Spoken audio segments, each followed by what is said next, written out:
Assalamualaikum warahmatullahi wabarakatuh.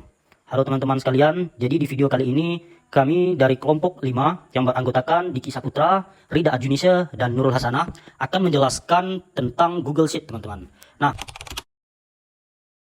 pertama-tama teman-teman masuk dulu ke Google Chrome ya teman-teman. Nah, di sini ada dua cara teman-teman untuk mencari Google Sheet. Teman-teman bisa mengetiknya di kolom pencarian atau lebih singkatnya lagi teman-teman bisa menggunakan cara yang kedua, yaitu di pojok kanan atas teman-teman yang mempunyai 9 titik sini teman-teman. Teman-teman tinggal klik saja, terus teman-teman scroll ke bawah ya, lalu cari spreadsheet ya teman-teman. Nah, kita tunggu sampai terbuka teman-teman. Nah, baik, di sini kita buka teman-teman ya. Jadi di sini teman-teman jika ingin menggunakan file baru atau membuat file baru, teman-teman bisa mengklik tanda plus yang ada di pojok kanan bawah ya, teman-teman klik. Nah, nanti tampilannya akan menjadi seperti ini teman-teman.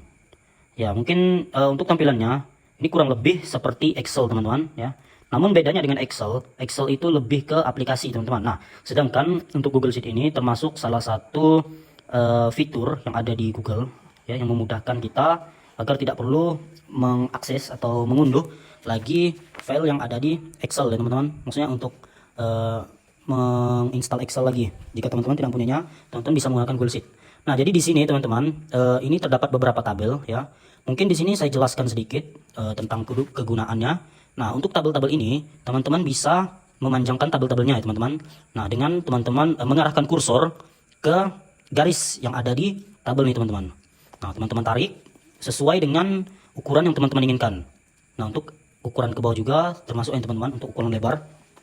Nah, baik, di sini teman-teman, saya akan mencoba mengetik ya 1 2 3 ya teman-teman. Nah, terus di sini teman-teman bisa mengatur ukuran huruf atau angka atau teks yang teman-teman buat. Nah, jadi di sini saya coba ya teman-teman. Nah, terus selain itu di sini juga ada fitur bold ya teman-teman, yaitu menebalkan tulisan atau teks. Nah, atau mungkin italic ya teman-teman. Mohon maaf, sebelum kita menggunakan atau mengaturnya kita blok dulu teman-teman ya, jika terlepas tadi. Nah, italic ya, di sini sudah miring ya teman-teman. Nah, di sini juga teman-teman bisa mengatur warna teksnya teman-teman.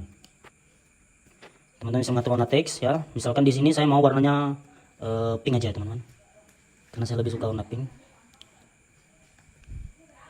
Nah, berubah kan teman-teman. Nah, selain daripada itu, di sini juga ada, ini bisa dicetak juga ya teman-teman menggunakan Ctrl P. Nah, mungkin teman-teman terdapat kesalahan ya, melakukan kesalahan ketika mengetik. Teman-teman bisa mengurungkannya Ctrl Z atau mengklik tanda panah yang mengarah ke kiri ya, dan teksnya kita restart lagi teman-teman, kembali lagi. Atau mungkin teman-teman lebih suka dengan teks yang sebelumnya atau terlanjur terhapus, teman-teman bisa menggunakan Ctrl Y atau tanda panah yang mengarah ke arah kanan teman-teman. Nah, jadi teksnya akan kembali. Nah, di sini juga teman-teman bisa melakukan coretan ya, mencoret teksnya tadi. Nah, terus di sini teman-teman ada beberapa format sebagai mata uang. Nah, misalkan di sini ada format rupiah tadi teman-teman, saya sudah mengkliknya. Di sini akan otomatis muncul rupiahnya teman-teman. Atau mungkin teman-teman bisa menggunakan format sebagai persen teman-teman. Nah, jadi di sini akan masuk ke dalam persen, dan di sini juga teman-teman bisa mengurangi angka desimal ya teman-teman. Nah, terus ataupun menambah angka desimal teman-teman. Lalu di sini juga mungkin teman-teman memerlukan layar yang cukup besar, teman-teman bisa mengaturnya ya. Di sini ada 100, 105 sampai 200 teman-teman. Ini contoh kalau 125 ya, tapi karena saya lebih suka menggunakan 100 ya, saya gunakan 100 teman-teman. Nah, terus di sini ada menerapkan format teman-teman. Nah, jadi tergantung teman-teman sini menggunakan format apa. Dan di sini juga ada beberapa menu lain. Di sini ada warna isi ya, yang mana di sini berguna untuk mewarnai dalam tabel gitu teman-teman.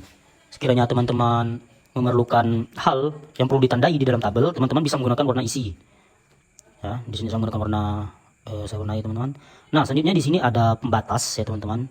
Pembatas garis kiri ya, ada yang semua garis batas ya teman-teman, tergantung sesuai kebutuhan lagi ya teman-teman.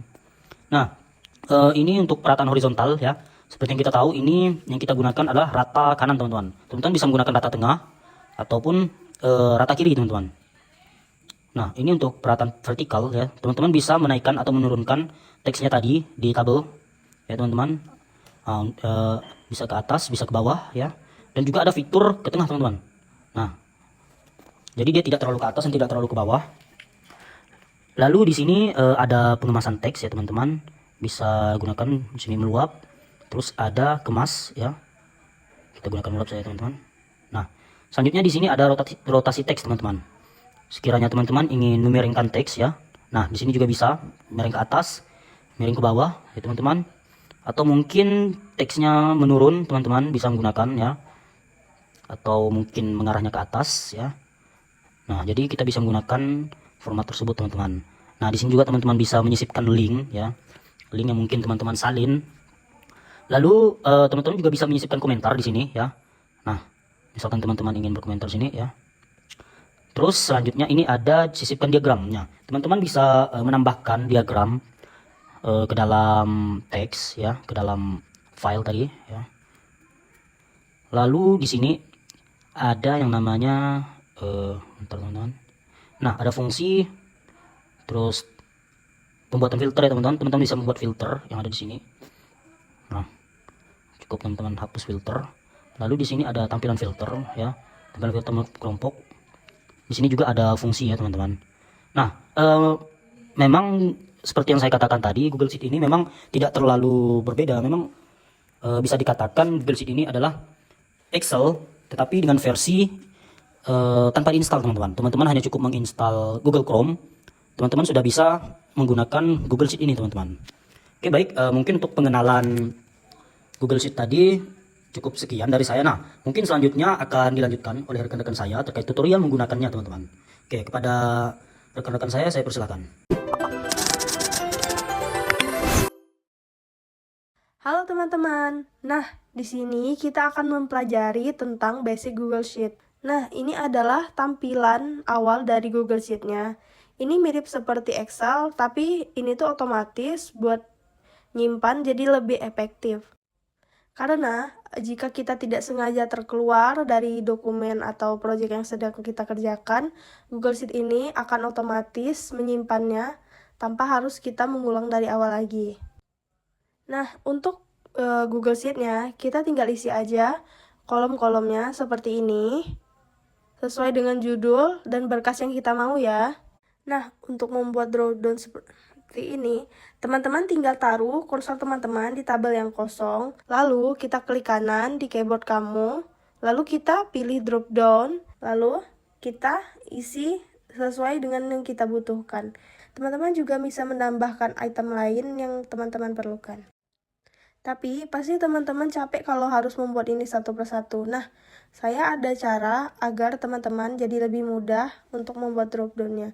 Jadi, dropdown yang sudah jadi tadi, kita klik di samping sini, lalu kita tarik ke bawah, dan ya, dropdown kawan-kawan sudah tercopy sampai bawah ya. Mudah sekali bukan?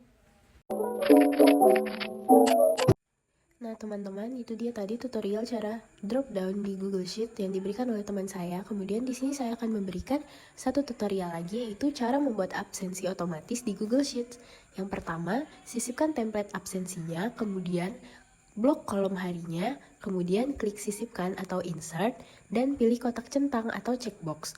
Kemudian, pada kolom total kehadiran, bikin formulanya menggunakan count if.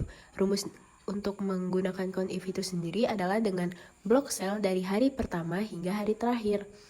Kemudian, klik 2 kali tanda plus di pojok kanan bawah untuk menurunkan rumus.